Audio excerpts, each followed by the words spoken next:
So good morning, good afternoon to our panelists, Mohr and Kathrin Tordasi in Germany. So we're here with our actually closing panel in this wonderful conference that we've had in the last couple of days. I'm really happy to introduce this panel and with Professor Mohr and Professor Kathrin Tordasi. Mohr from Erfurt University in Germany and Kathrin Tordasi from Humboldt University in Berlin. So good morning. Good morning. Yes, good morning. And thank you for watching, all of you, our viewers who unfortunately we can't see. So just a couple of instructions very quickly about certificates and so on. Just to I'm going to say this in Portuguese, just if you excuse me. Gente, certificados, por favor, preencham o formulário que vai ser distribuído de presença. Nós não emitimos certificados individualmente para cada mesa, mas somente para o evento. E para a obtenção de certificado, a pessoa tem que ter participado de pelo menos 75% do evento, de 3 das 4 mesas. Tá bom? Muito obrigada. So we're going to start with Professor Mohr. So Kathrin, I think you're going to be backstage for a while, but thank you. Professor Mohr works in Anglophone from Erfurt University, Germany, works in Anglophone literary cultural studies, and has just completed a monograph on 20th and 21st century Frankenstein media adaptations.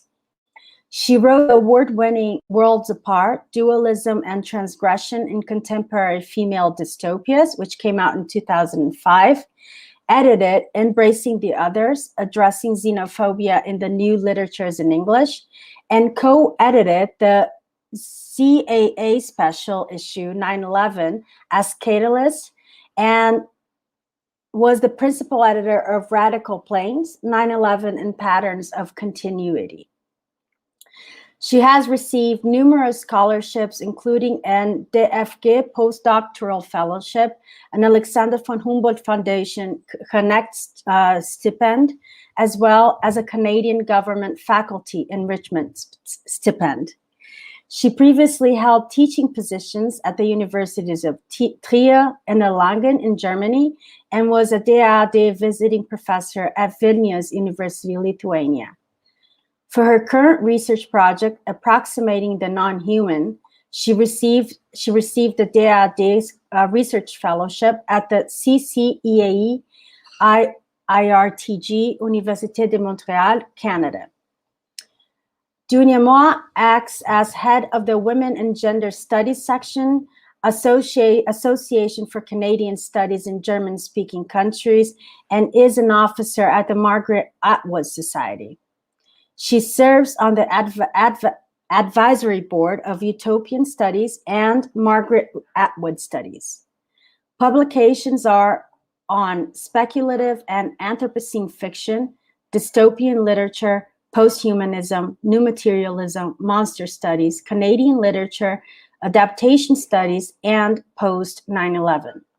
Currently, she is organizing their international conference, Art Political, Margaret Atwood's Aesthetics, which will take place in October and is co-organized by the universities of Erfurt and Göttingen in Germany. In our conference, Professor Mohr will be presenting the talk, The Micropolitics of Literature. So thank you so much, Professor Dunja, for taking part in our event. And you have the floor now. Thank you. Thank you very much, Julia, for this very kind introduction, and of course for inviting me to be part of this great conference. I tremendously enjoyed Wednesday, the workshop with Frederick Jameson. Just a quick note on the Art Political Conference in October. That's actually an online conference. It's free, and everybody is welcome to join. You can look at my Academia Edu page. sort of next week or so, I will upload the registration link, and also the Margaret Atwood Society will have the link. Anyone who is interested, you're very welcome to join us online. So my talk has shifted a bit after Wednesday's workshop with Frederick Jameson, which I really appreciated, as I just said, because I now emphasize a little bit more the theoretical and the generic side, because I had the feeling I need to do that. And of course, as it happens, I realized while I was writing my paper that I don't have that much time to actually go into all of these novels that I originally had intended. So I'm only going to briefly touch upon 4 of them. My talk has basically 4 parts: the age of doom and gloom, second one, critical hope, and third one, generic crossovers, and the 4th one is entitled the micropolitics of literature, and it will take roughly around 30 minutes. The age of doom and gloom. The future looks bleak according to science, the arts, and the news. Frederick Jameson said on Wednesday, art has failed us. 21st century Anglophone fiction has taken a speculative turn, leaning towards a dystopian cultural imaginary that has broadened towards eco-humanities, critical post-humanisms, new materialist and critical animal studies approaches, often also topicalizing an Anthropocene setting. Young adult fiction in particular has adopted the dystopian speculative genre. Let me name just a few. I'm sure you're familiar with a number of these. Susan Collins' famous The Hunger Games trilogy, of course, James Dashner's The Maze Runner series and the prequels, The Kill Order and The Fever Code, Scott Westerfeld's The Uglies tetralogy and the new series Imposters, or Lois Lowry's The Giver Quartet, which is a bit of an older version. In an essay with a rather sermonizing title, Our Young Adult Dystopia, in the January 2014 edition of the New York Times Magazine, Michelle Dean critically comments on the rise of, quote, hastily assembled, unquote, young adult fiction series, cashing in on the success of Rowling's Harry Potter series and Collins's books, referencing, for instance, Veronica Roth's Divergent series, in particular for its flat reworkings of the Hunger Games.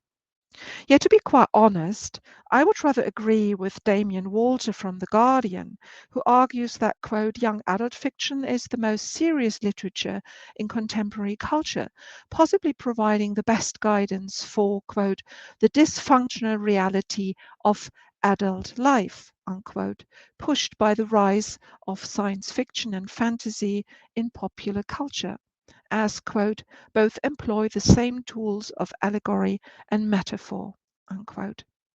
While the literary quality might be a matter of critical debate, the topics and the critical impetus of young adult dystopian novels find their equivalent in the themes established by award-winning authors.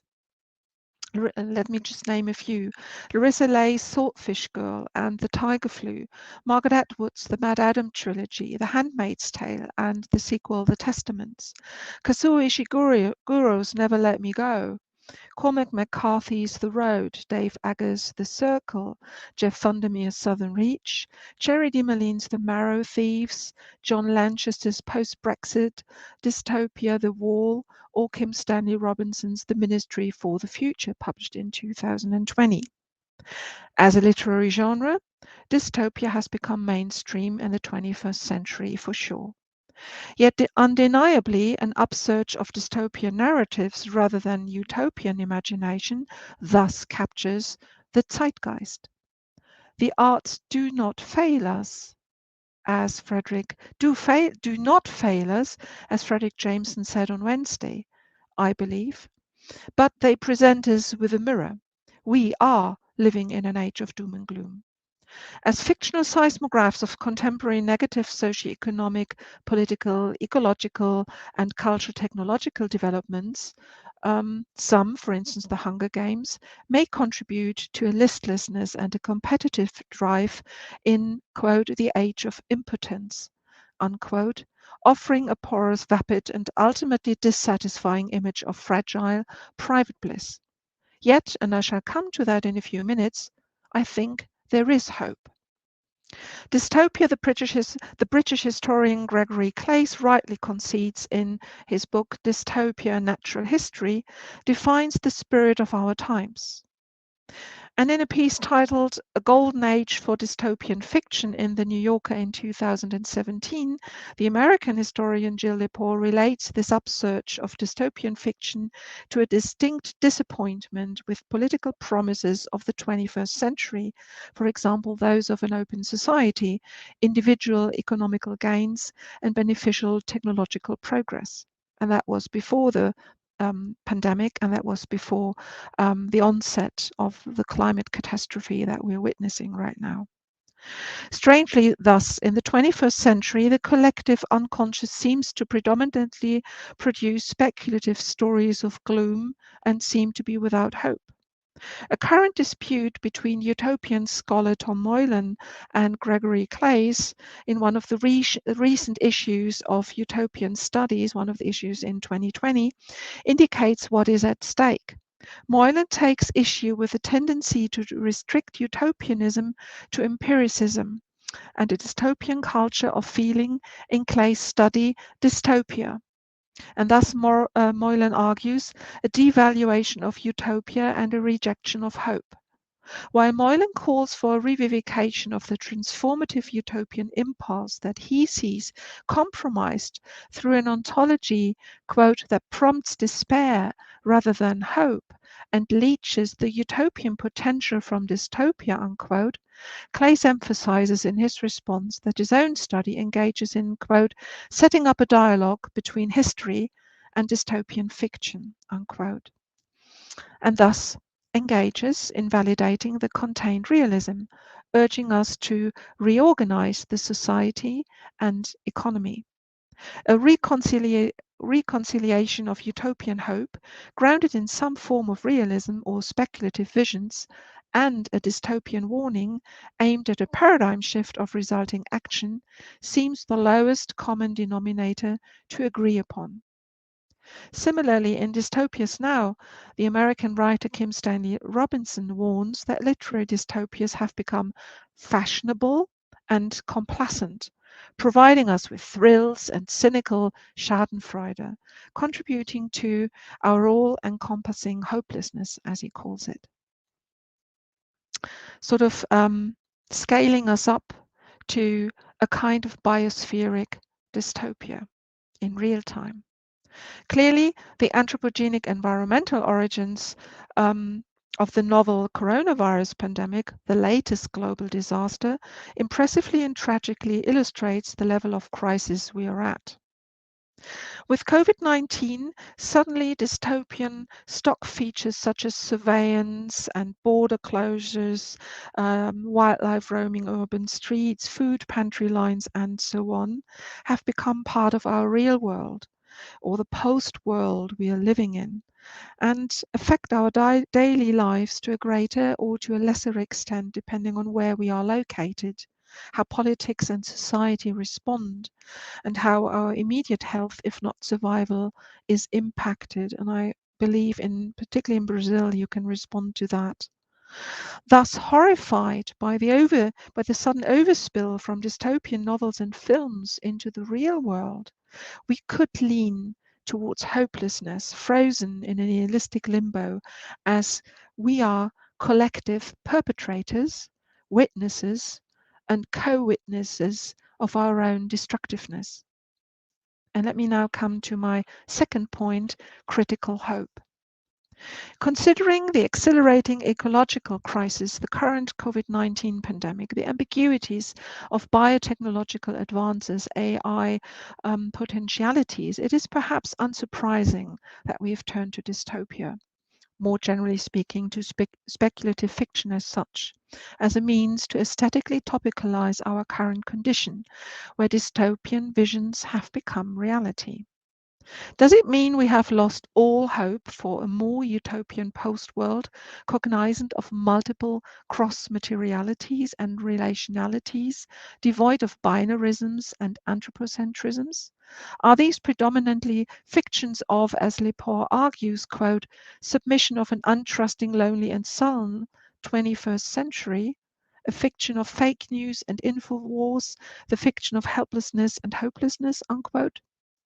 Or do these narratives, those dystopian narratives, function as reminders of what may come, of how we could act, how we could survive despite it all? The rise of dystopia could indicate a decadent cultural collective leaning towards hopelessness, a reveling in commodification and appropriation of dystopia, what Raffaele Baccolini aptly calls, quote, the taming of dystopia, where ambiguity is substituted by a conformist happiness, unquote. The closure and relief of a happy ending we revel in. Or we could revel in. Alternatively, as Stanley Robinson argues, we could begin to imagine transformation, quote, we make ourselves have utopian thoughts and ideas. This is the necessary next step following the dystopian moment, unquote.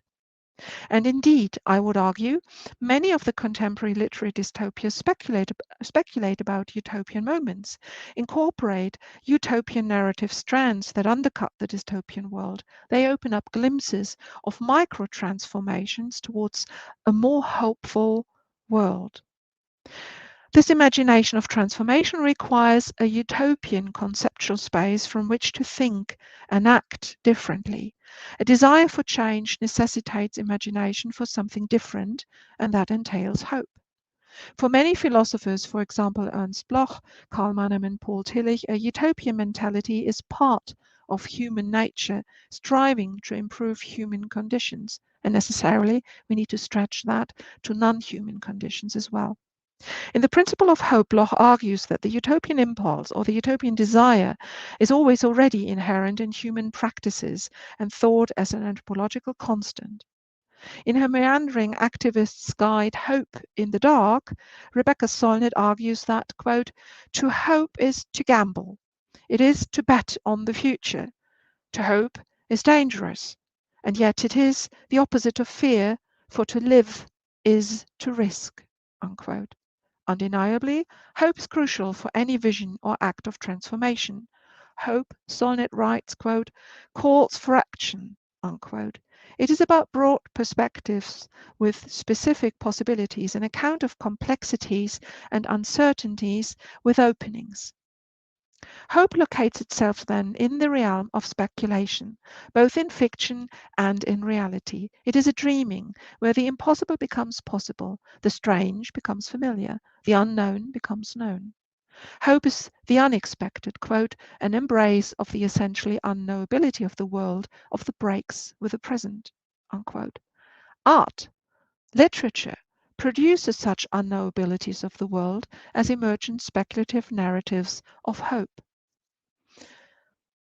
Dystopias are fictional seismographs of contemporary developments with the impetus to warn and therefore contain a distinct belief in the potential for change and therefore hope for the future.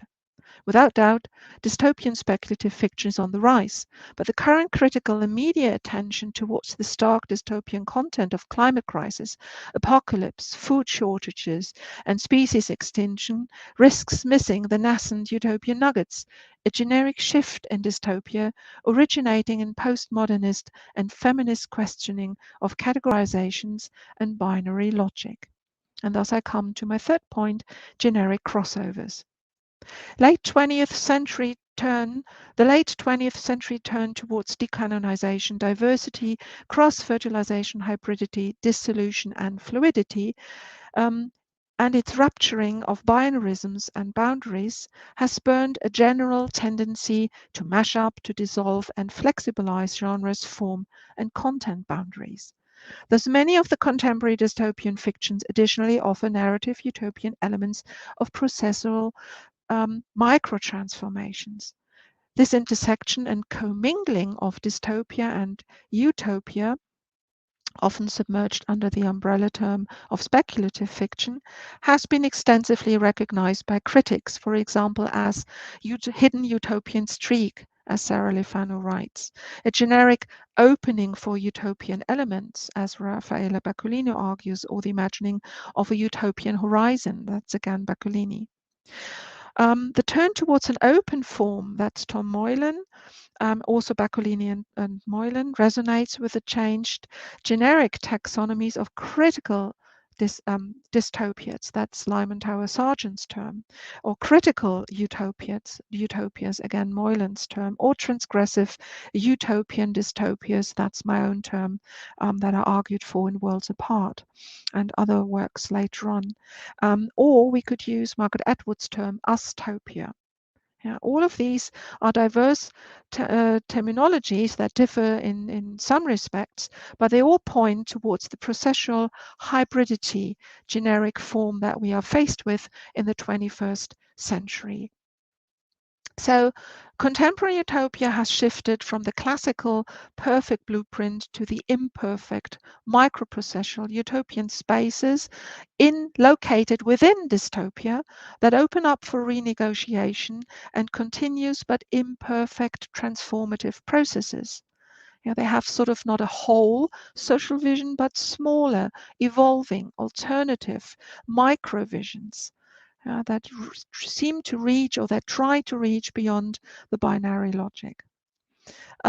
It's a subversive, pragmatic approach, flexibly responding to the real world as a form of small and slow micro-resistance. Literary dystopia with a drive towards utopia necessarily thus favors constant, transformative microprocesses, an evolving social vision that goes beyond binarisms and that integrates increasingly post-anthropocentric socialities such as Haraway's Tutulucene or Ursula K. Heise's multi-species societies or Hale's planetary cognitive ecology. So 21st century dystopia distinctly opens up the narrative content to such post-anthropocentric post-worlds. It interrogates human, non-human, inhuman machines and other life forms, relationalities, and removes humankind from the exclusive narrative center, emphasizing interrelations between all materialities. In fact, it seems that these narratives partially reverse the cognitive estrangement inherent in speculative and science fiction, and simultaneously defamiliarize and familiarize readers with the fuzzy uncertainties of the often hazy in-between post-worlds the human and non-human actors inhabit and share. This opening up of a wider utopian narrative space stems from both an imagining of a fictional future and from approximating what we perceive as the real world. And this last point is really an important one.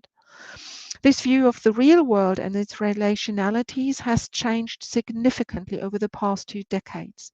Across scientific fields as diverse as philosophy and critical theory, economics and political sciences, microbiology, cognitive sciences, geology, nanotechnology and quantum physics, theoretical and empirical knowledge about the interrelationalities between us, the humans, and the world, about the very makeup of materialities, has undergone a landslide change. I don't have the time and the space to dip further into this, but just let me say we now have multifarious empirical evidence for material permeabilities that critical theory has already theorized. Yeah, and let me just quickly point to such concepts such as the Anthropocene, the multi-species assemblage and non-human ecologies and anthropology, the microbiome, new materialism, the body-minded mind, extended mind theory in neuroscience. Yeah, all of these prove that. These days, thus, Darko Suvin's realistic irreality imminent to science fiction's cognitive estrangement thus comes to correlate with an imaginary future deeply rooted in a seemingly irreal realism emerging in the present. Let me come to my 4th and last point, the micropolitics of literature. Art offers a vast archive of aesthetic representations responding to these scientific results and the post-anthropocentric post-world of in-between, of interactions, of kinship, disseminating narratives that reopen the imaginary to utopian hope. 21st century dystopias invite us to recognize not only the interrelationalities of all humans, but also to value the connectedness of humans with nature, animals, plants, the environment, and technology. In short, our interdependence. For example, Jeff Vandermeer's Southern Reach trilogy and his Born trilogy, Larissa Lay's Swordfish Girl and The Tiger Flu, or Margaret Atwood's The Mad Adam trilogy, render ambiguous the human status and interrogate the potentialities of transfusion, symbiosis, blending, webbing, and cooperation between species, life forms, cultures, and genders. Against differing narrative contextual backgrounds, the novels use transgression, slippage, realigned relationalities to highlight entanglements, undermining the notion of human singularity grounded in binarisms. From dystopia, a world in ruins, societies and ecologies in crisis, with dysfunctional economies, capitalist bioeconomies, and utter segregation, dreams of futurity, utopian transgressions and connectedness emerge. The narratives critically upset ingrained cognitive schemas of human exceptionalism and binarisms through aesthetic representations of interspecies entangled materialities. Generically classified as dystopian speculative fiction, these texts nevertheless incorporate utopian enclaves or nuggets. Utopias grounded in impurity, remixing, mutation, cloning, transfusion. An imaginative translation of what Haraway calls Otkin. The often equivocal storytelling resists narrative closure and coherence, and captures instead a selective, inchoate, and fleeting knowledge of a diffuse and fluid reality, aesthetically represented through entangled materialities and a fused spectrum of humanoids, post-humans, life forms, and their relationalities in non-normal post-worlds. Notably, in all of these novels, female characters, sisterhoods drive change or are particularly receptive towards the acknowledgement of other life forms. Vandermeer's surreal post-anthropocentric Southern Reach trilogy, a crossover between new weird and dystopian speculative fiction, familiarizes us with the ontology of the strange, grounded in our new Tudor-Lucene reality of entanglement, validating the shared materialities and interdependencies of humans, other species, and ecosystems. In Southern Reach, humans become part of a sealed-off alien area, the so-called Area X, an expansive meta-organism of morphing materialities that returns contaminated nature to a pristine wilderness, thriving on a surface purity grounded in, quote, strange matter mixing and mingling, unquote. And here, in this trilogy, it is the female biologist who willingly merges with the strange materiality, and hope radiates here from the vibrant human, non-human connectivity, the biologist acceptance of being part of this remixing. In Vandermeer's trilogy Born, and I'm just referring to the first part of it now here, Born, depicts a polluted post-apocalyptic and porous post-world populated by a spectrum of human-made life forms, hybrid biotech creatures, genetically altered mutant children, animals, a few human scavengers, and a murderous flying giant transgenic bear, tellingly called Mohr. Meaning death in French, and murder in German. The shape-shifting, endlessly adaptable protean life form of an unhuman sentence that the female scavenger Rachel finds one day on Mohr and names Born, epitomizes material entanglement and radical transformation. Like the reincarnation of a black hole, Born insatiably absorbs objects and other matter.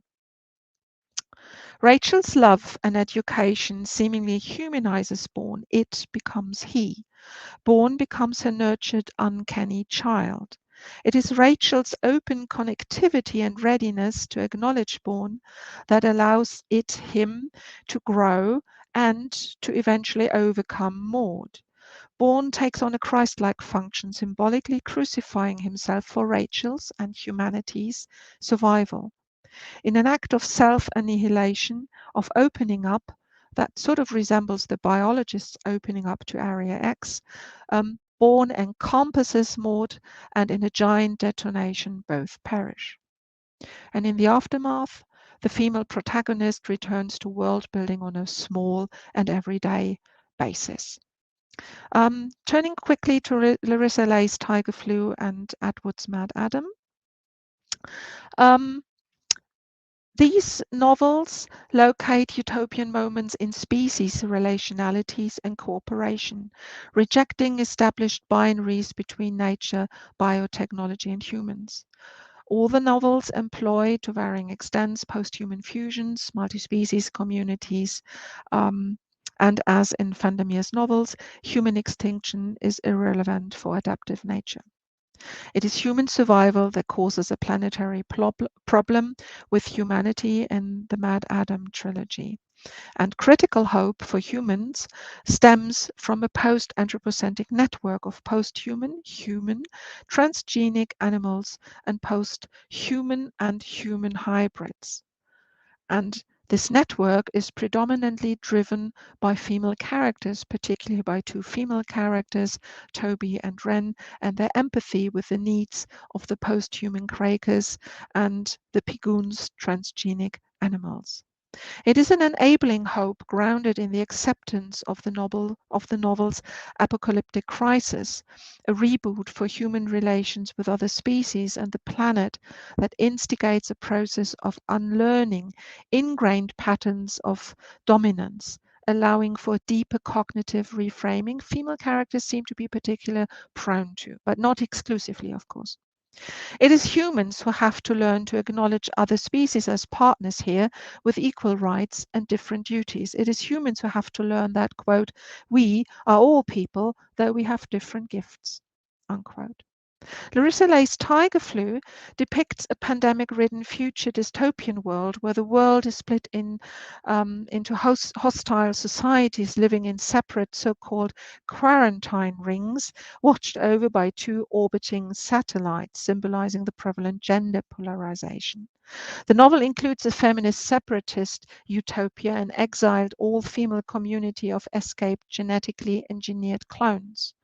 The post-human sisterhood depends on so-called doublers who reproduce pathogenetically, and they in turn need starfish women who have a regenerative ability to regrow body parts, and then they donate that to ill clone sisters. Tiger Flu insists that the entanglement of materialities ambivalently harbors the potential for both a dystopian turn, that's the de-extinct tiger flu, the de-extinct Caspian tiger who's turned into wine, and that causes the deadly tiger flu, and that threatens to exterminate humans. And it has the potential for a utopian one, linking post-human survival with cross-materiality species collaboration. Only the final cooperation between the two female protagonists allows collective survival for the sisterhood. The novel's metaphors and images stress thus fluidity between materialities, where the female so-called starfish coral tree grows human organs ready for transplant like fruit. So Lay juxtaposes doubling the sisterhood's individual dependency on each other for personal and collective survival with deadly singularity in the city, the technological city, where the rampant titular tiger flu predominantly kills along gender lines, which means predominantly it kills men. And devious technology is geared at disconnecting mind and body. For Lay, speculative literature gifts us with insurgent utopian dreaming and enables us thus to recognize the unknown that is knocking at the door. It is this utopian enclave, and we remember on Wednesday, Frederick talked about the enclave. It is this utopian enclave in the dystopian narrative of relation making the starfish coral tree epitomizes. With a pastoral image of the starfish orchard and a new sisterhood, sort of 150 years later on, the tiger flu offers a hopeful portent of human and non-human community and collaboration. Let me come quickly to my conclusion. Such dystopias can be beacons of cautious hope with a distinct belief in the potential for a more utopian future cognizant of human diversity and abilities, post-anthropocentric perspectives, multiple cross-materialities, and planetary interdependencies. Such a utopianism isn't radical, but rather of a soft radicality that explores micropolitics, slow hope, micro-transformations. In a recent interview, Margaret Atwood has emphasized this crucial need for critical hope. Quote, "Utopias will come back as we need to imagine how to save the world," unquote. A view shared by Tom Moylan, quote, "It is clearly time for the insurgent hope of the utopian impulse with its transformative capacity," unquote. Many of the 21st century dystopias offer glimpses of our potential for utopian micro-transformations. They don't paint the large picture of static utopia. They offer micropolitics in literary terms. Thank you very much for your attention.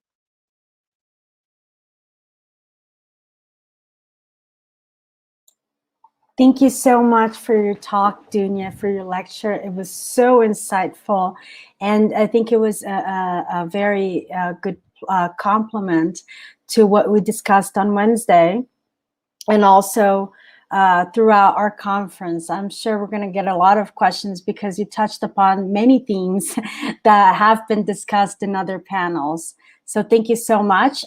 So before we open to questions, Kathrin will present, and then you both come back on stage, let's say this virtual stage, and we can have a discussion based on both papers. Okay, thank you so much again for your talk.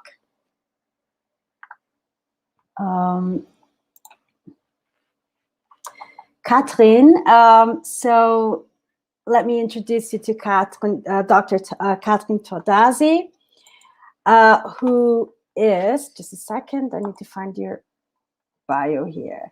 So Kathrin Tordasi teaches English literature and cultural studies at Humboldt University in Berlin.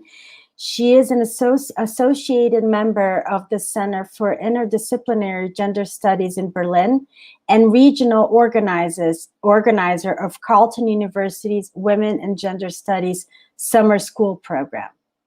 She received her PhD from Humboldt University and has published a monograph based on her PhD thesis entitled Women by the Waterfront: Modernist Revision of Gender, Self, and Literal Space, which came out in 2018.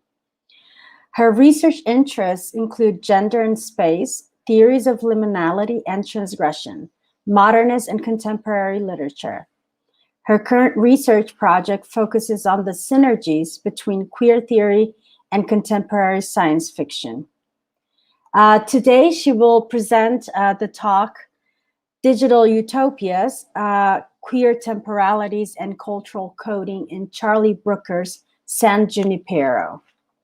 Thank you so much for being with us today, Kathrin. We're really looking forward to your talk. So the floor is yours. Thank you. Thank you, Julia. Thank you very much for the kind introduction and for the invitation to your very interesting conference. Before I get started, I just wanted to say, Dunja, thank you so much for that very inspiring and really insightful talk. You weren't seeing me, but I was basically sitting here scribbling away like mad and nodding because there's so much interesting stuff in there. And I think I can actually link up quite nicely to what Dunja has been talking about, because in the talk I'm going to give today, I'm going to focus down on one example of a piece of contemporary science fiction that strives to be, or I would argue goes more in the utopian direction, but also has its limitations in what it attempts, but I think it speaks to a lot of the points or the findings that I'm going to present you, speak to a lot of the points that Dunja has also already mentioned. For example, this question whether this binary distinction between dystopia and utopia is still helpful in our current context, and whether this applies for the literature that is produced at the moment. But I digress, and now I would like to start and present to you my paper, which focuses, as Julia has already said, on Charlie Brooker's San Junipero, which is an episode in the anthology series Black Mirror. Right. So, in Cruising Utopia, the then and there of queer futurity, Munoz argues that, quote, queerness exists for us as an ideality that can be distilled from the past and used to imagine the future.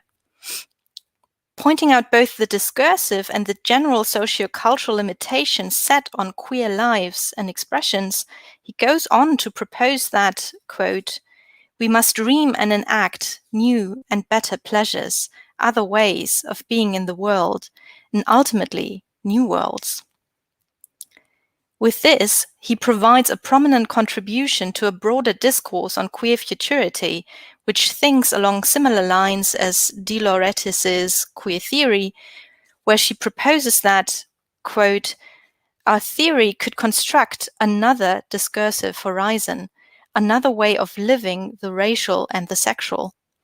Or Judith Butler, who in Gender Trouble postulates that, quote, if identities were no longer fixed, a new configuration of politics would surely emerge from the ruins of the old. This is, of course, a particular view of queer futurity, which is contrasted with other approaches as propounded, for example, in Lee Edelman's No Future. Munoz, however, understands queerness as a process, a forward-looking and also a speculative project, and he understands queer aesthetics as a form of world-making that enables us to envision a future that opens up space for more bearable lives, or, as he puts it, new and better pleasures. In queer theory, however, figurative futures are mostly invoked and rarely ever imagined concretely. So, as Julia has already mentioned, in my postdoc project, which today's paper is a glimpse of, I propose that science fiction is a productive field to dream and enact queerness as a viable option on the horizon. Or, I'm arguing, in other words, that science fiction has been established and is continuously being developed as a form of literature that provides or creates an aesthetic space for queering the future. In addition, recent examples of queer science fiction seem to actually build a trend towards a hopeful thinking. And this is where I think this links up very nicely to what Dunja has said, namely that we're sort of coming out of this phase of a focus or a cultural mentality of dystopian thinking, and find more and more pieces of literature and other types of narrative media, including these hopeful notes. And I would argue that science fiction that utilizes a queer framework provides quite a few examples of these hopeful micro-transformations, as Dunja has called them, which is a great name for this, I think. Because over the last 10 years, I have found that examples of queer science fiction have opened windows into futures that hold at least the potential for better lives, for bearable lives, not only but increasingly for queer identified individuals. These days, a lot of science fiction assumes that as we continue into the future, complexity is not only inevitable, but will exponentially increase. Some of science fiction sets up queerness as a way of thinking and living that, as a response to complexity, a form of living that might work better than essentialist worldviews that rely on binarisms and an understanding of identity as healthy when stable or coherent, and threatened when flexible or contradictive. So as I said, the science fiction examples I'm researching mostly include an element of hopefulness. Although they're not depicting full-fledged utopias, that is, they're not depicting ideal or perfect places or societies. They do, however, inject this element of hope into their visions of the future. They focus on the reparative potentiality of queerness in the process of their world-making. This points to an aspect which Ursula K. Le Guin puts forth in her 2014 National Book Awards acceptance speech, where she said that, "I think hard times are coming when we will be wanting the voices of writers who can see alternatives to how we live now and can see through fear-stricken society and its obsessive technologies to other ways of being and even imagine some real grounds for hope." Imagining hopeful futures and fixing them in texts, however, inevitably pushes against a number of limitations and may generate unintended side effects, excesses, or implications. To precisely name what a queer future might look like also bears the risk of giving up or watering down queerness's refusal of binding normative constraints and tying things down. Utopia as a literary figuration tends to be ambivalent also. This means that science fiction with a utopian leaning generates a dystopian shadow, which is more or less visible, depending both on the work and the reader's perspective. With today's paper, I aim to analyze one example of queer science fiction, the Black Mirror episode San Junipero, and I will focus on the episode's temporal structures and engagement with personal, cultural, and social histories. I will discuss both how San Junipero attempts to construct a queer utopia and where it finds its limitations. To give you a short overview of the talk today, so I'm going to start out with a quick summary of the episode. I'm going to talk a little bit about the weird temporalities of science fiction, and then get into the queer temporalities in this episode by focusing on its attempts to queer social histories, personal histories, and pop culture histories. And finally, I'm going to wear off a little bit into the episode's novum, this idea of intimate clouds. So let's start with the episode summary. I'm not sure, maybe some of you have seen the episode and know the series, but for those of you who don't, Black Mirror is this sci-fi anthology series where each episode tells its own story. And in San Junipero, we have a story that revolves around the growing relationship between the two women that you can see here on the screen, between Yorkie on the left and Kelly on the right.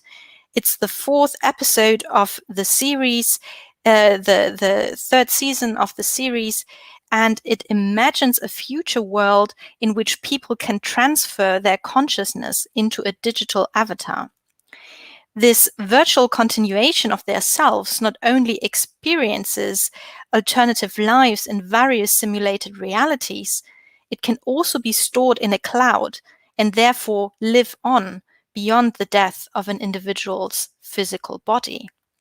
San Junipero uses this setup to imagine how technical innovation helps two individuals overcome both social taboos like homophobia and religious taboos, and physical limitations such as old age, invalidity, and death, in order to claim a happy non-ending that is modeled on the narratives and imagery of rom-com movies from the 70s, 80s, and 90s. Now, if we consider the episode's temporal structures, its unconventional use of time is striking. This affects the episode's setting as well as the narrative timeline. let's have a look at the narrative level. At the beginning, the episode's visual narrative tricks us into believing that we are watching a story set in the actual 80s. It's only as the episode progresses in time jumps marked by the caption 1 week later that we start to sense something is off. From week to week, the cultural era markers change. The clothes, the music, the billboards announcing newly released movie titles, like here. Slowly it becomes clear that Yorkie is moving through different eras of American history. We're already 40 minutes into the episode before we learn that the places we have been watching so far are actually a simulated reality, or SR for short.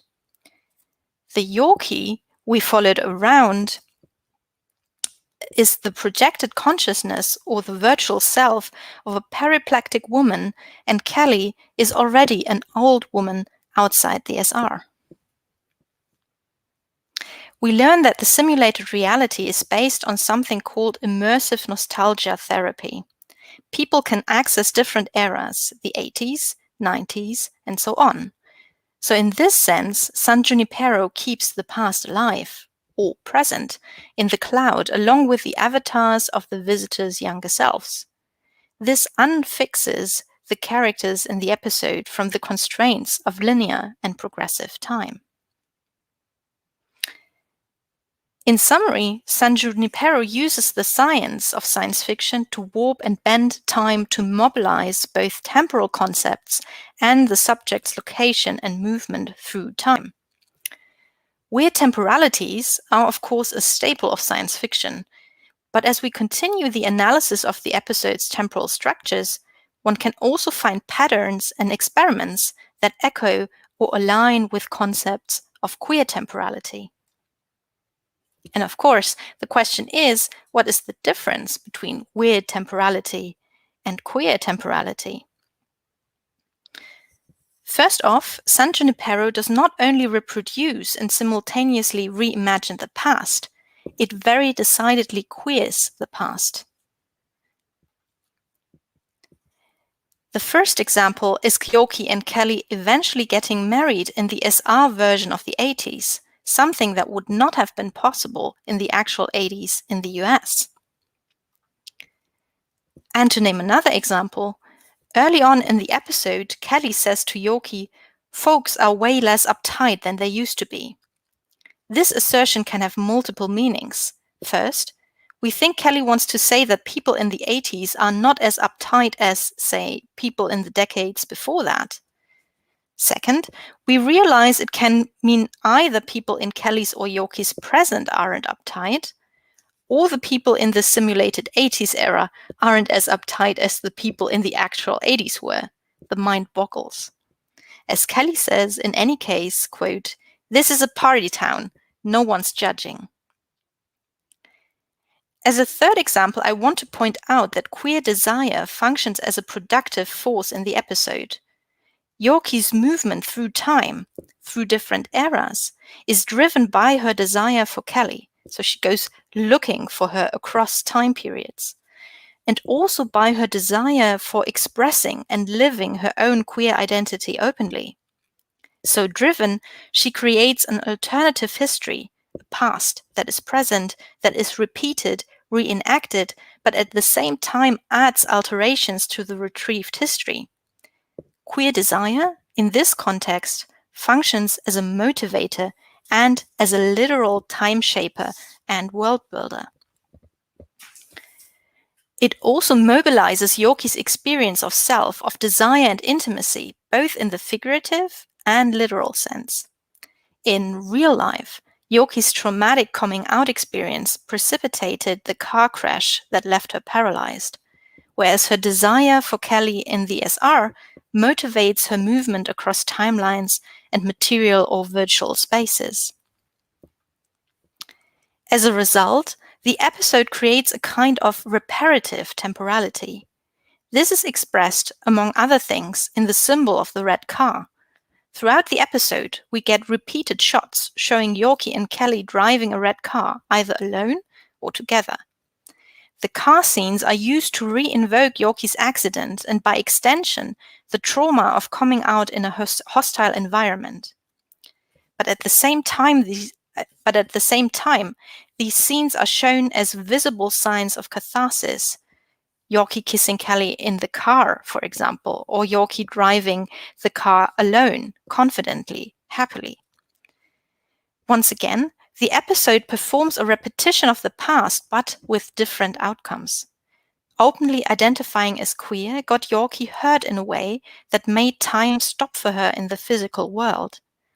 When she finally transfers her conscious self to the SR for good, the first thing we see is her driving another red car to pick up Kelly. This suggests a chance at a new life, or afterlife, both a reset and a continuation of lifetime. The sense of this being a happy ending is underscored by the soundtrack, which in the final scene plays Belinda Carlisle's 1987 hit Heaven is a Place on Earth. Then we have the sunlit scenery and, of course, the pastel colors, as you can see here. San Junipero, the place in the SR where Yorkie and Kelly plan to spend eternity, or at least spend as much time as they want, is thus presented as a utopian destination. Arguably, both the episode's ending and its novum, the technology that allows people to leave their physical bodies behind to visit or fully reincarnate in the SR, raises some questions and sinister implications. One could bring up the criticism of escapism, or favoring individual fulfillment in the SR over wide-reaching social reform in the physical world. For this paper, however, I want to highlight one element of the episode that, at least to some extent, undermines the reading of this as queer utopia. And this leads to the question whether the queering that takes place here, the queering of pop culture histories in particular, leads to happy endings. And what happy endings are we shown?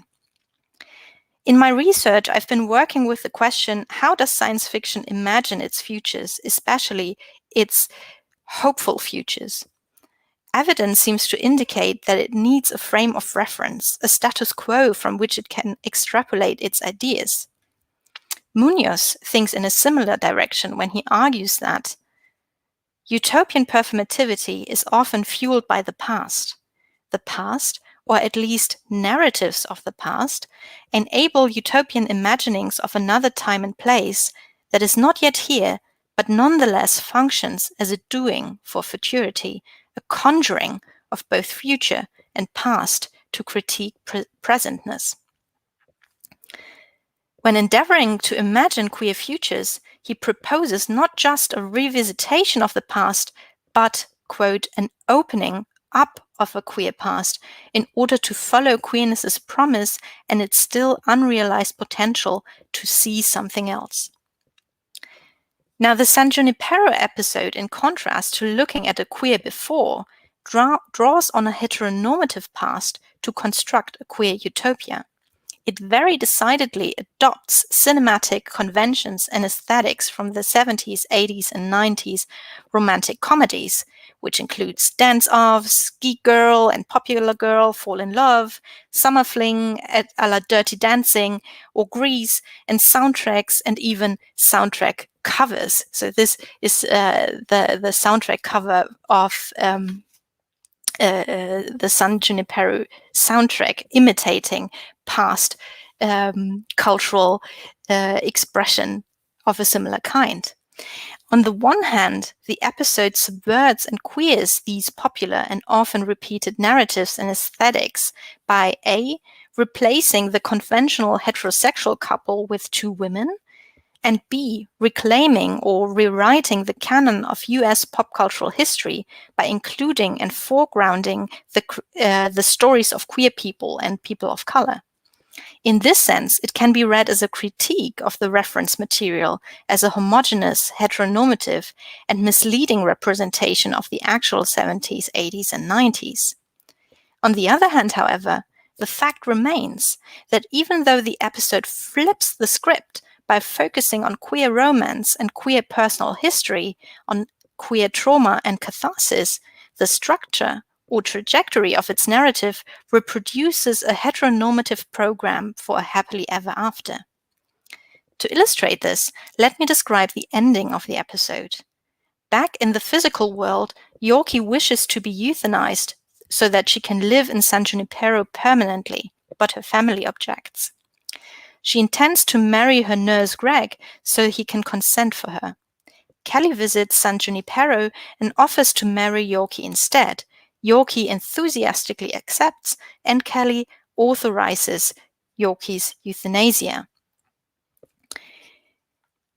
The story doesn't stop there, though. During Kelly's next visit to San Junipero, Yorkie asks her to stay full-time. Kelly, however, plans to die without being uploaded to the simulation, partly in honor to her already deceased husband, Richard. In the end, time passes, and Kelly decides that she is ready to enter San Junipero after all. She is euthanized, buried alongside her husband and daughter, and at the same time reunites with Yorkie in San Junipero, as you can see on the slide. This is one more example of weird sci-fi temporality. Yorkie is euthanized and passes over into San Junipero. Kelly lives out her life and joins Yorkie, but in the SR it seems like no time has passed at all. The choice of putting marriage as the conclusion raises the question, though, in how far the narrative timeline echoes queer concepts or queerness. One way to read this ending is this. The episode encompasses the hetero and the queer ending, thus subverting binary positions and either-or choices. Kelly joins Yorkie in the virtual afterlife, and she's buried with her husband and child. Another way, however, is to read this as heteronormativity reasserting itself in the shape of homonormativity, which picks up feminist and queer critiques of marriage and same-sex marriage as a normalizing tool, a reproduction of patriarchal hierarchies, and an attempt to privatize or depoliticize queer culture, as has been expressed by Lisa Dugan, Heather Love, and Elizabeth Freeman. A homonormative reading is further supported by the episode's ultimate siding with monogamy and its depiction of the quagmire, a club associated with a variety of non-normative sexual behaviors, as a place of perversion. This points to the rather dire conclusion that the episode's measurement of utopia still adheres to heteronormative ideals and moral concepts of intimate relationships, instead of reimagining intimacy, relationships, and so on. Yet another way of reading this, however, is to read the episode as a metaphor, or as an experiment in writing and rewriting time, as a thought experiment that imagines a future where people have time and world enough to write and rewrite their narratives regardless of the history that has already been written. If we focus on the ending, yes, it comes across as a homonormative conclusion. But the dynamic of repetition and deviation within the episode also allows for reading the episode's culmination as an ending and a non-ending. Time, it is suggested, both stops and continues endlessly, or at least as long as the technology functions.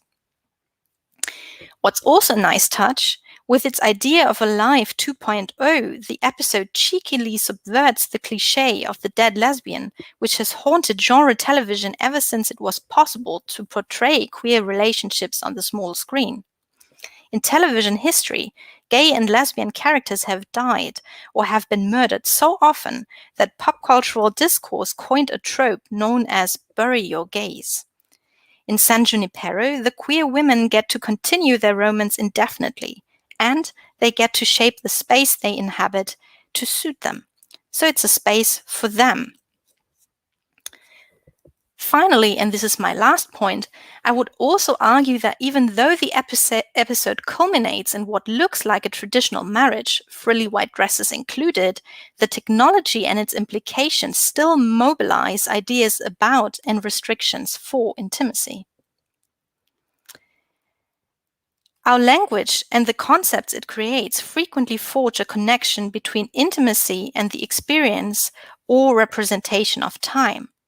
We shared a moment is a saying we use, or I enjoyed our time together.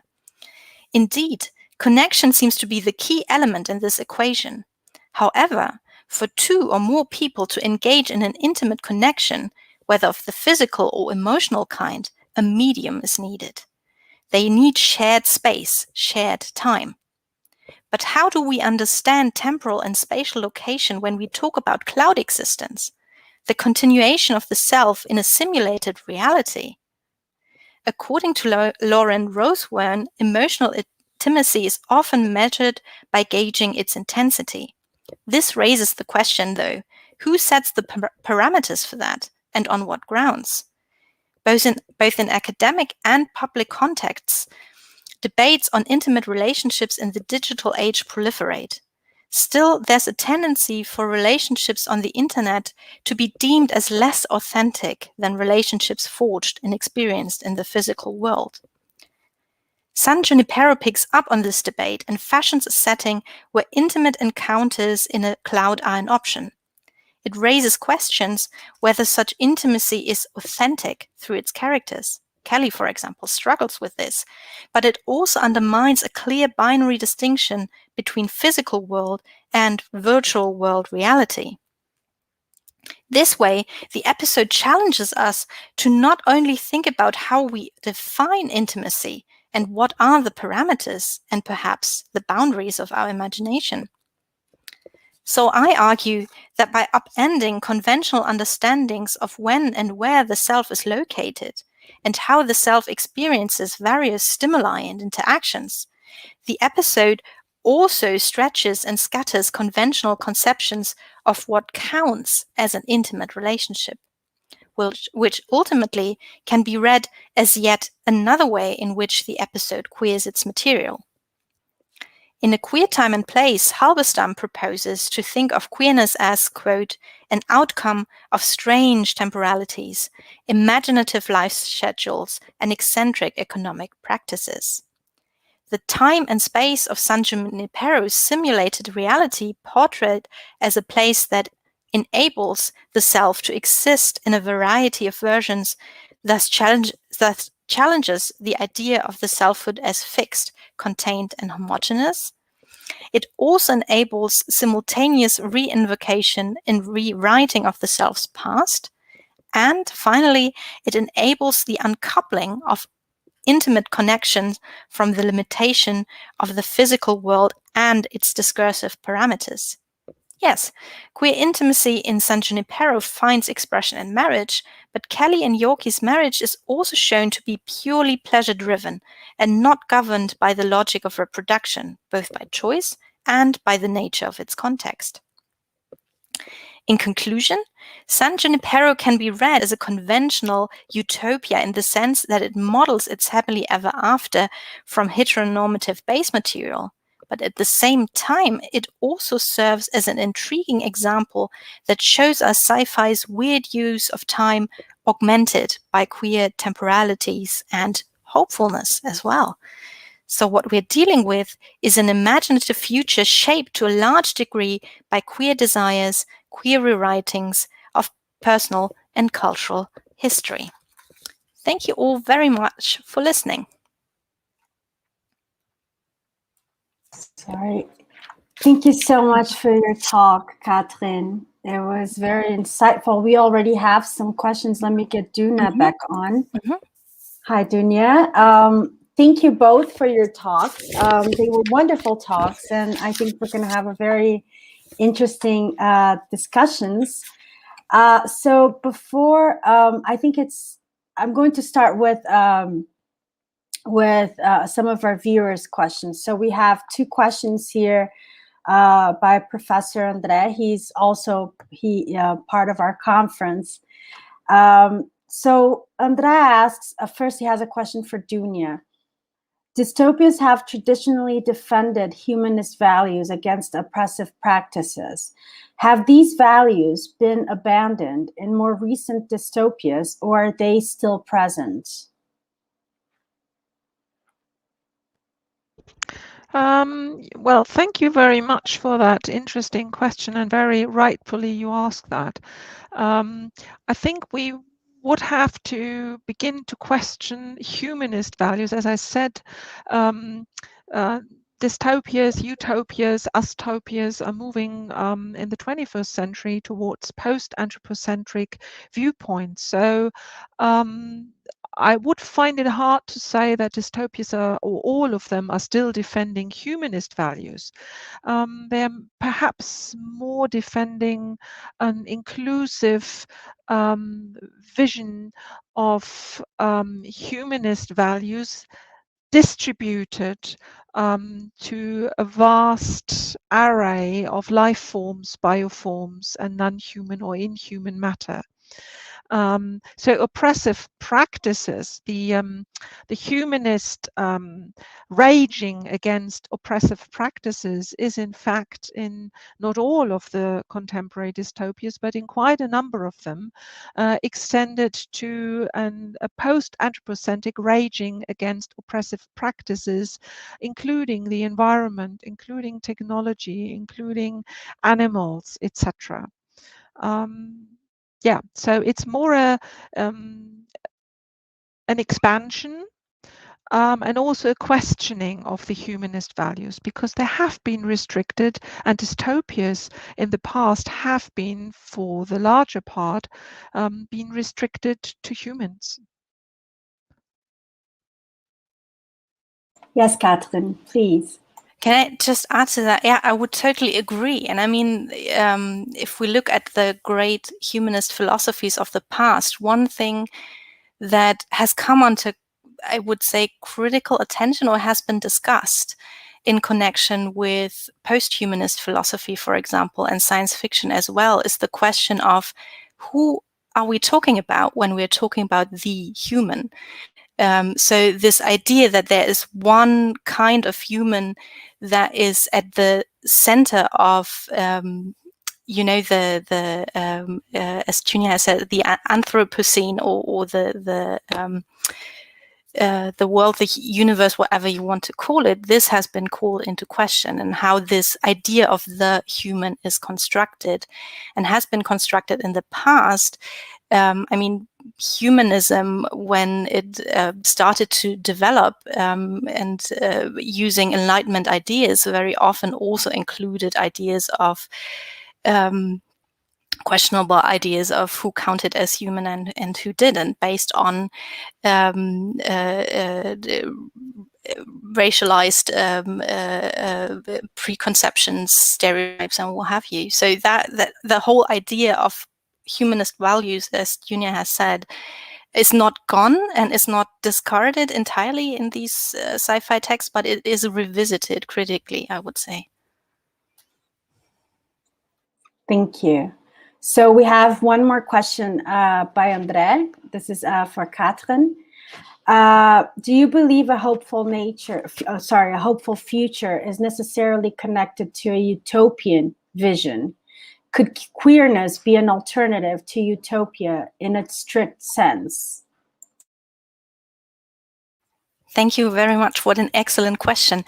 I think I would be hesitant to say that queerness is an alternative to pretty much anything, because queerness itself is such a fluid, or it supposedly is such a fluid concept, ever changing. So it's not like, I mean, what utopia, traditionally utopia, and if you have it in literature or even in philosophy, utopia is this idea of we have arrived at the perfect place, the ideal society.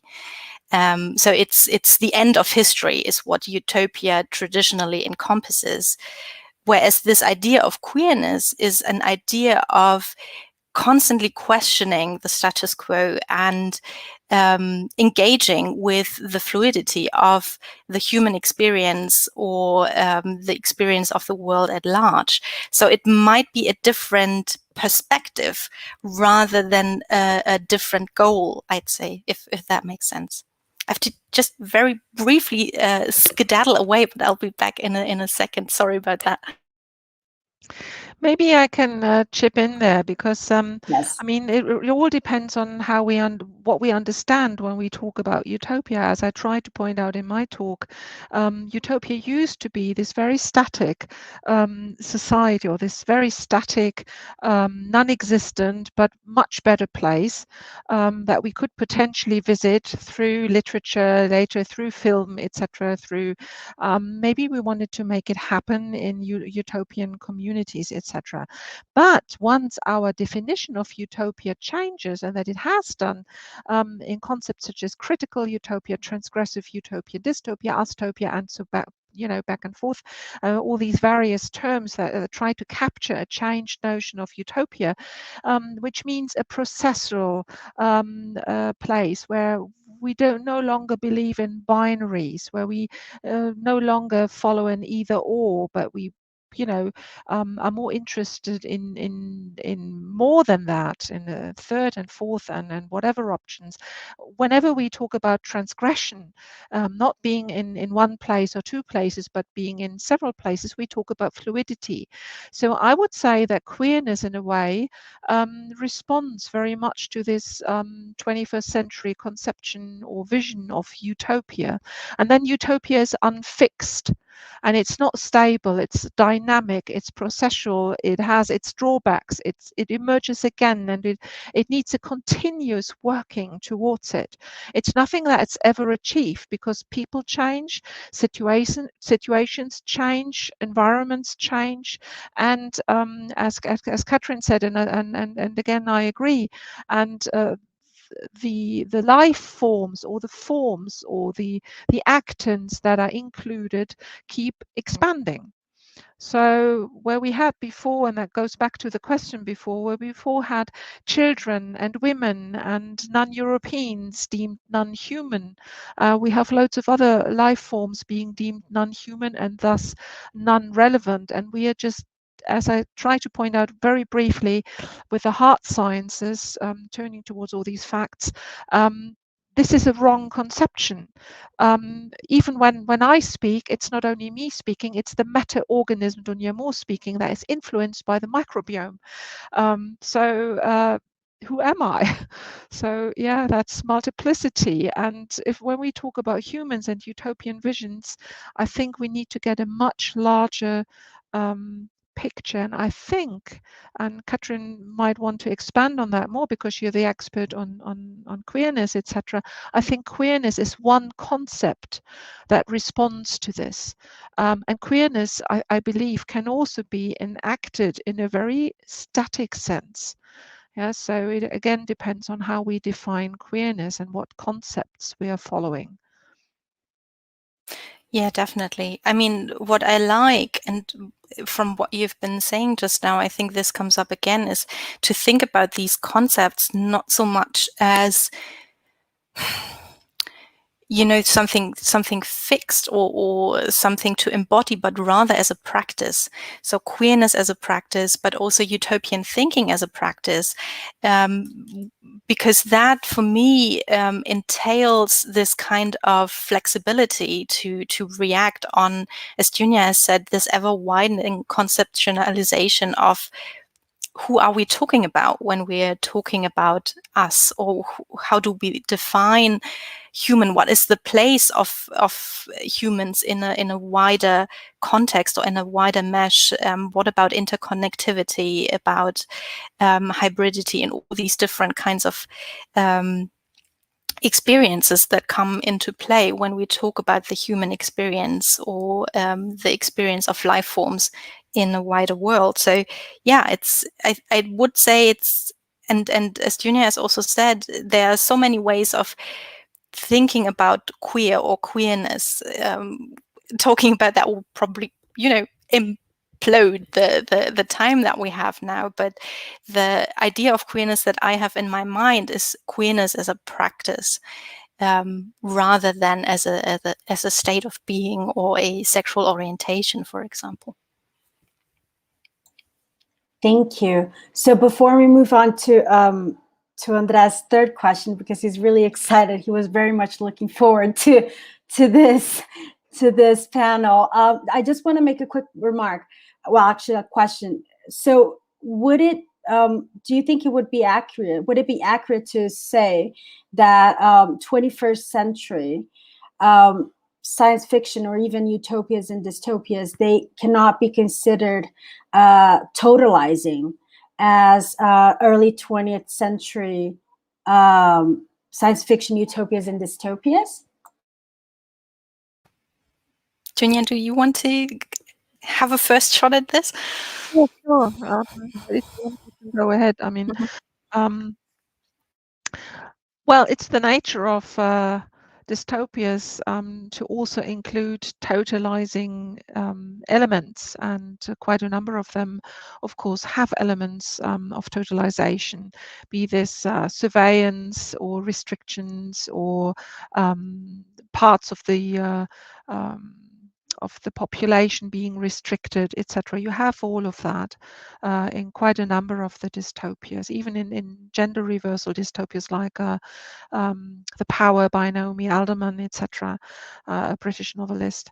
But it seems to me that totalization, fascism, and communism and all of that, Stalinism, is a bit sort of moved onto the back burner, and the Anthropocene and the climate crisis is more in the foreground. So the destruction of the world, which, if you want to say so, again, and I'm sorry if I repeat that, is an expansion of older writings, because now it's the totalization of humans and humanity on the world. Yeah, we are shifting, we are just usurping the whole world. The planet cannot live with us in a way. That's the truth. So it's totalization of the planet, and no longer suppressing and oppressing just humans, but the whole planet. And nature is striking back, as we can see. Yes, it's no longer placed on specific political regimes or even perhaps countries themselves. I don't know. And yeah, Kathrin, please. I would agree, but I would also say it depends a little bit on the work that you're looking at. I mean, we do have a lot of what is progressive, but the kind of science fiction that engages critically with the big philosophical questions and tries to incorporate complexity, to be critical about totalization or totalitarianism and all that kind of things. There are of course, there are always other kinds of science fiction as well. I would add also that even in contemporary science fiction that goes more into a utopian direction, that this question of totalization also comes up, and in a lot of interesting work, it is also reflected critically, because utopia also has this proclivity to go into totalization, because it's a lot of the time in the classical utopias, it's about everyone being the same. And this kind of uniformity can also have a very, a shadowy side to it if you're talking about the end of individualism and stuff like that. And I was just thinking about, and perhaps it, I've been picking it up when Dunia did her talk, because what you said about these micro transformations, which I really like, this idea that we can always strive towards a utopian kind of thinking and do these micro resistances, rather than always thinking that it needs to be this huge project that encompasses everything. I was thinking of Imesi's Pet, which is a young adult novel that is set in an indefinite future in what is most likely the US, and there you have a utopian society where, for example, racial violence has supposedly been eradicated. But what we have in this utopian society is the protagonist Pat, who has the sense that something beneath all this utopian state of being is going on. Something is wrong, and she can't. At the beginning, she can't really penetrate what is going on. And as the novel progresses, she goes beneath the surface of everyone is equal now, and everyone has their space of expression, and there's no more violence and no more repression and so on. And she uncovers that even there in this utopian future, this utopian state of being is not static and can change and can have its shadow sides. So I think that is one of the awarenesses that we have in contemporary science fiction, that things are constantly changing and need to be questioned. Perfect, thank you. So moving on to Andre's next question, and it's directed to Professor Mohr. Could you discuss a little bit more about the connection between allegory and a representation of the present in dystopias?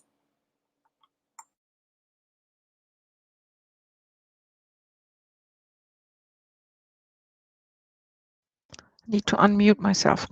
The usual thing. The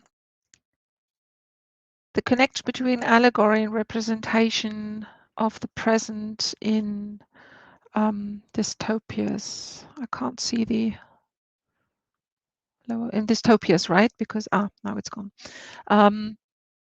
That's a very good question. I think it plays a little bit into the prolepsis of literature. Temporalities, as Kathrin so exquisitely pointed out in her talk, is a key element of dystopian, utopian, speculative science fiction, whatever you want to call it.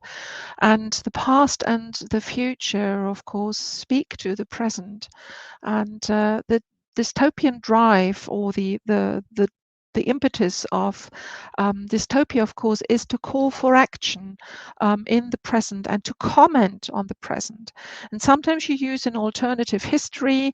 And I was wondering, Kathrin, by the way, whether alternative history is also part of that simulated reality you were talking about, sort of creating alternative histories with gay marriages being possible in the 1980s.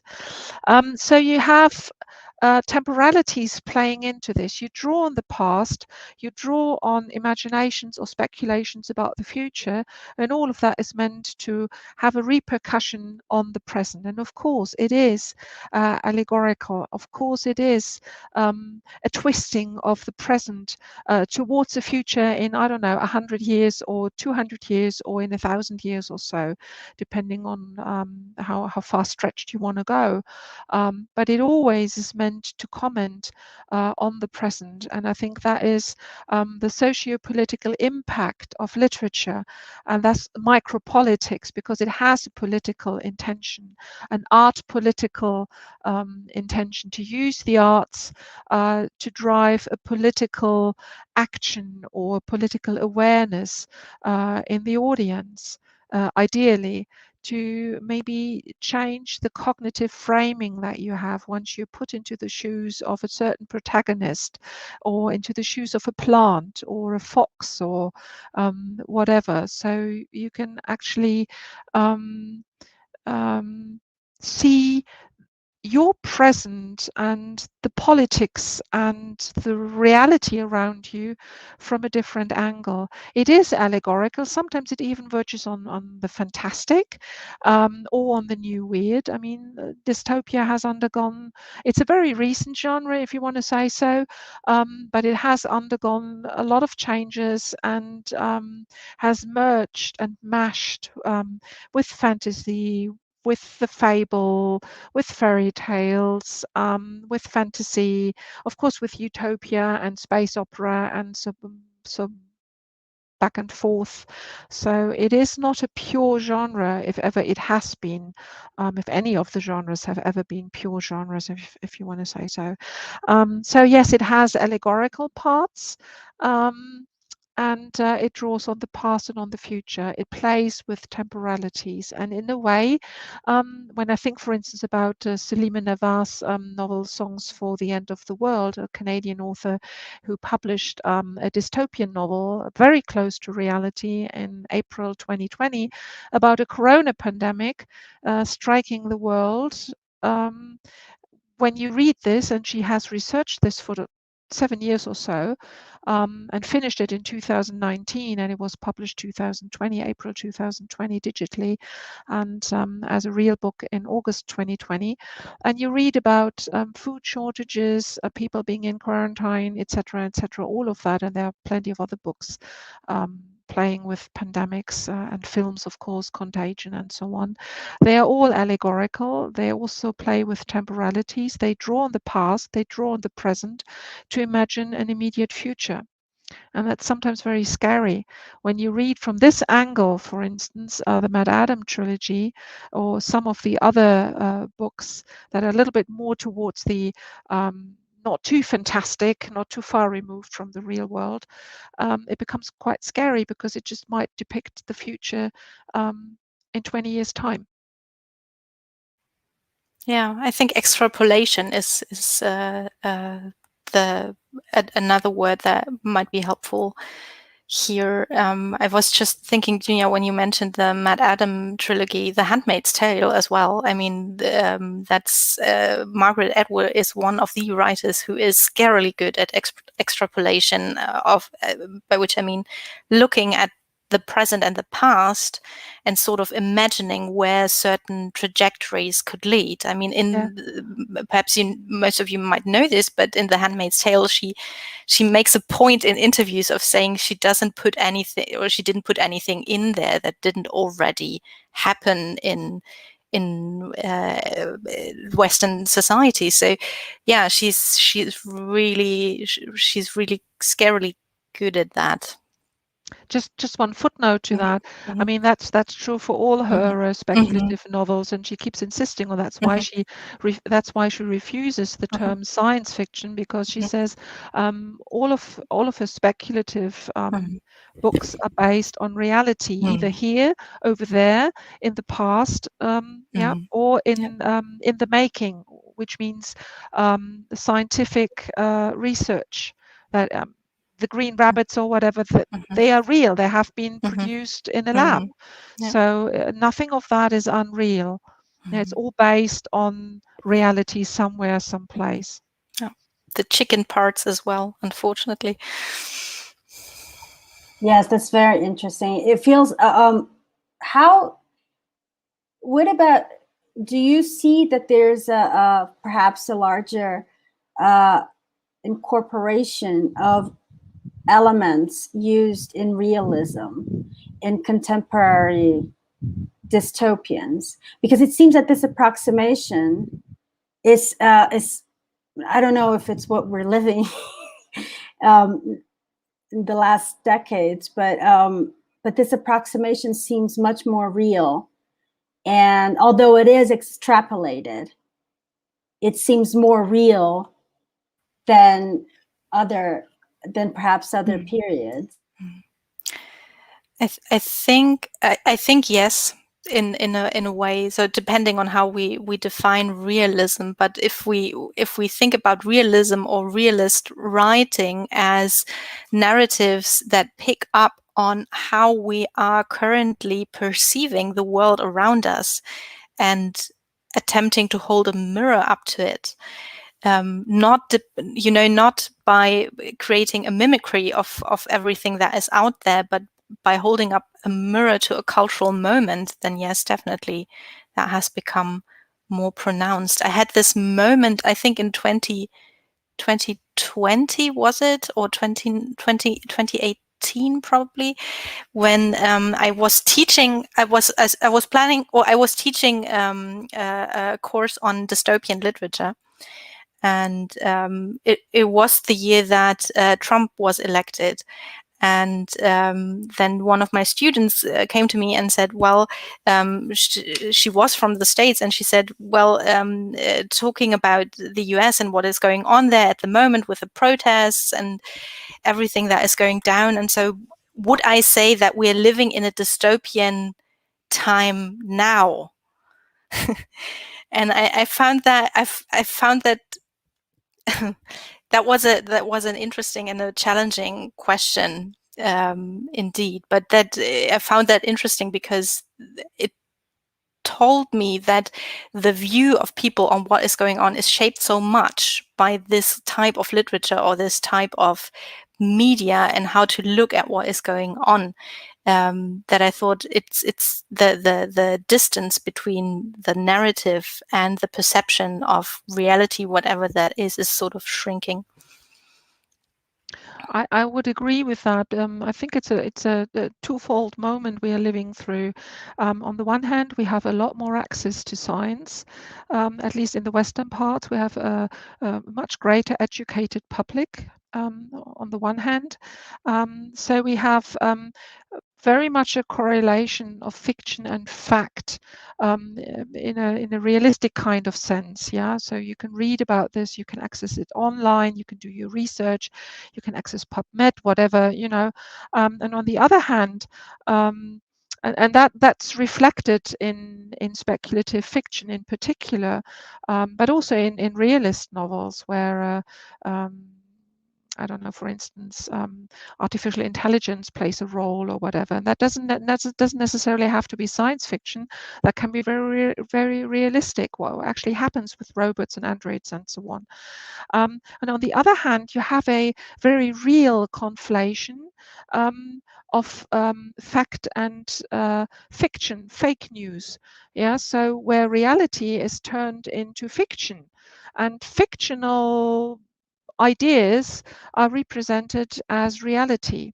So to me, it seems like fiction and reality are sort of weaving a web, twofold web.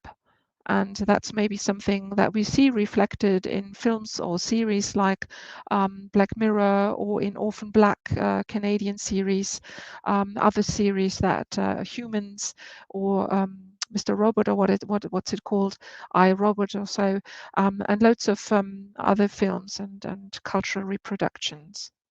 Yes, definitely.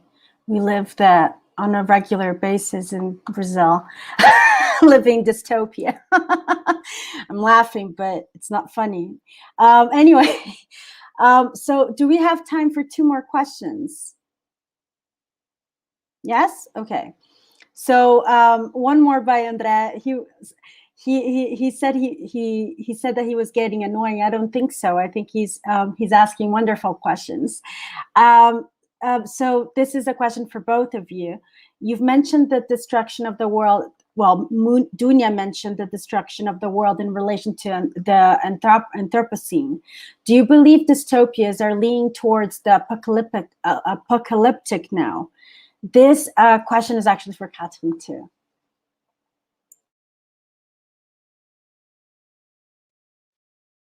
I would say definitely. I mean, not all of them. Like, look at the Testament by Margaret Atwood.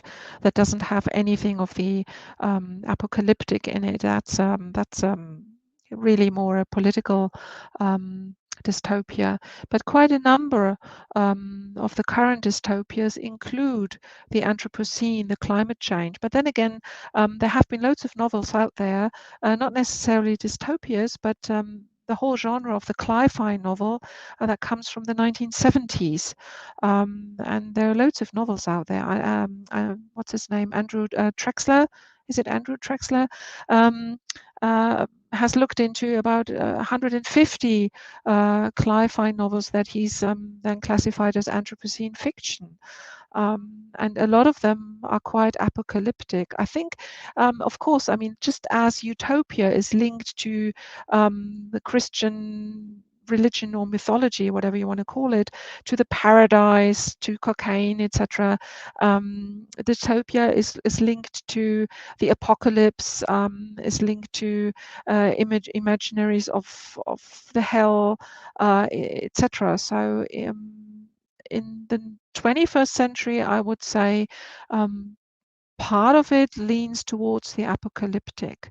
But then that's true for instance, Frank Herbert's very prescient Dune that just has been turned into yet another movie. I haven't seen it yet, but I'm going to see it tomorrow by, what's his name, Denis Villeneuve, the Canadian director.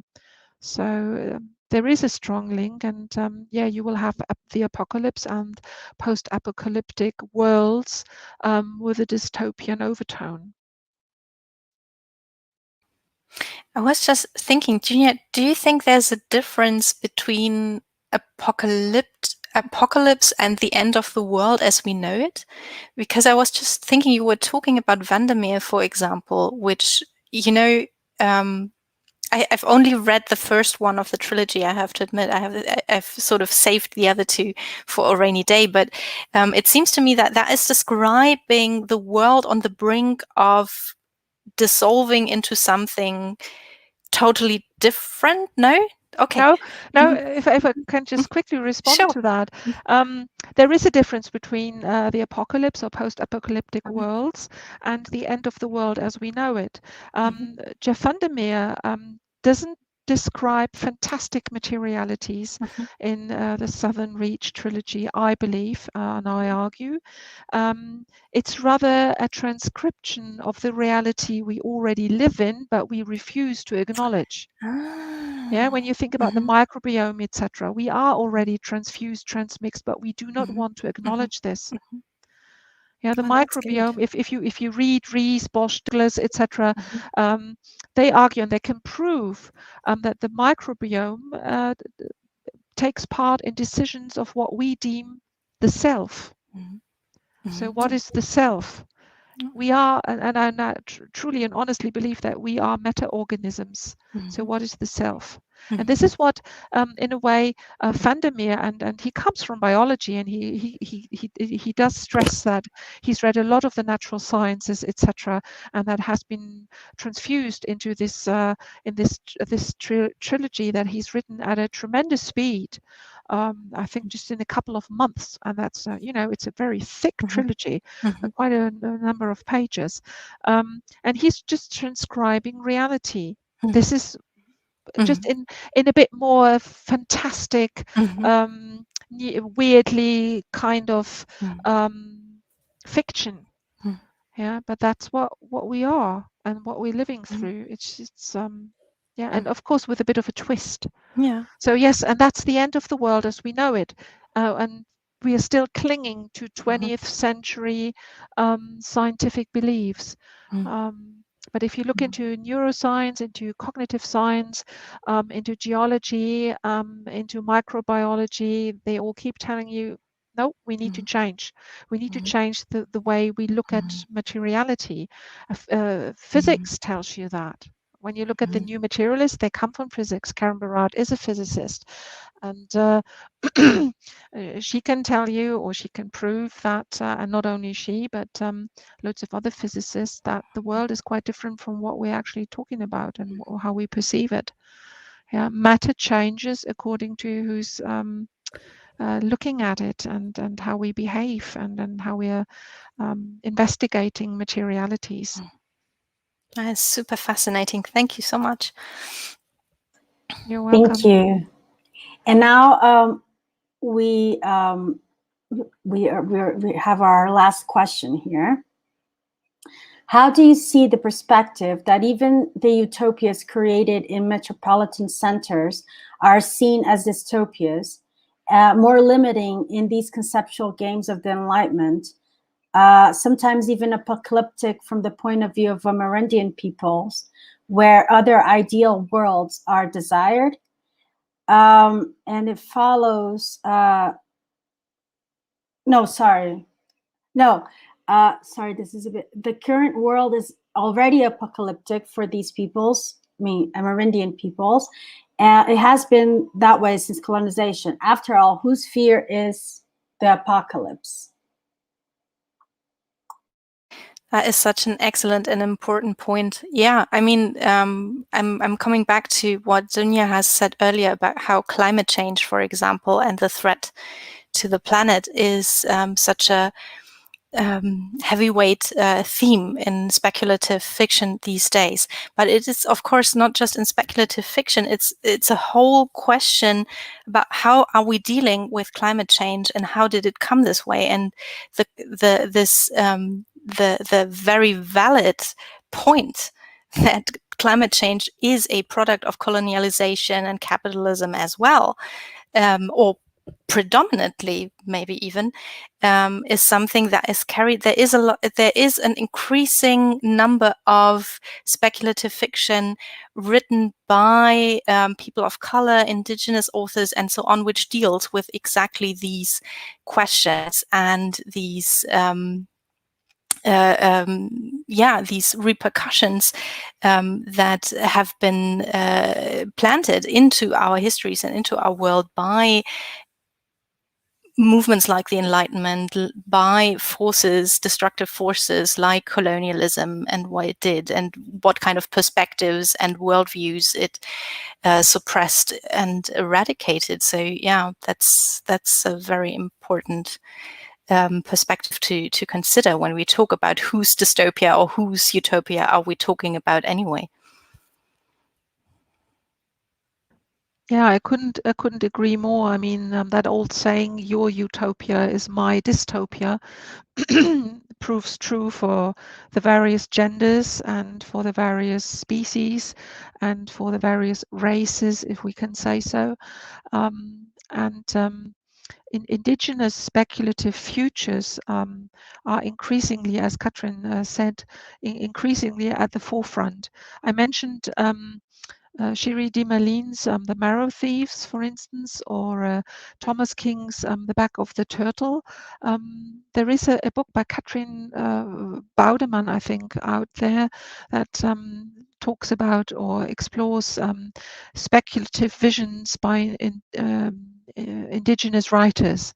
And these are different visions.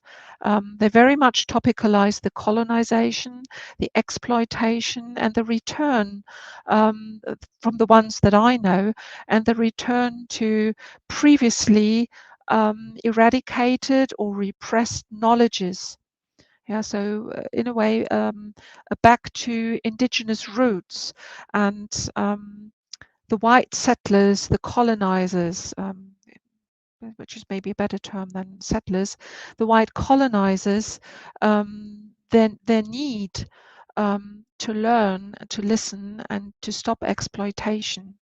So the apocalypse, unfortunately, in most cases, has been produced by the colonizers and affects in different ways colonized people. The perpetrators are the least affected in a lot of these stories. Perfect. Thank you. I think we're now heading towards the end, right? Thank you so much for your talks. They were so wonderful and thoughtful and insightful. It's a great way. Oh, now we have one last question, but I'm sorry, Beth. I don't think we have enough time. We've already gone way over our 1 hour and a half that we promised. I'm so sorry. But in any case, thank you so much for taking part. I think this is a wonderful way to to end our event. The discussions have been so fruitful. Thank you so much for those who bared with us throughout these 2 days. All of these talks will be, well, they are recorded in our laboratory's YouTube channel. And thank you so much, Dunja and Kathrin, for accepting our invitation and for taking part in our event. Your talks were great contributions. Thank you so much. And before we end this transmission, I would like to remind you that our following event will take place on the 23rd of September and this event is about Dostoevsky. So follow our Facebook page, and you'll be able to access the link for our next event. So we're going from science fiction into Dostoevsky, and then Toni Morrison afterwards. So stay tuned to our program this semester. Okay, thank you so much. I can't thank you enough for taking part in our event, and I really look forward to. Well, Kathrin, I look forward to seeing you in person, and Dunja, I look forward to meeting you in person. Thank you so much. Thank you very much. Thank you very much, Julia, and everyone who organized this conference. It was lovely being invited. And thank you, Dunja, for that inspiring talk and for this really good discussion, which makes me kind of excited to return to my research project right now, which is good. Yeah, I can just return that. It was a pleasure to be here. Thank you for inviting me, Julia, and thank you for the excellent organization, everybody who's been involved. It was a real pleasure to get all these really knowledgeable and very valid questions. Yeah, much food for thought, and thank you, Kathrin. I actually took a screenshot of one of your quotes because I think I'm going to use that. So thank you very much. It was a real pleasure. Thank you very much. Thank Pleasure's you. all mine. Thank you, everyone. Thank you. Bye-bye. Bye-bye. Bye.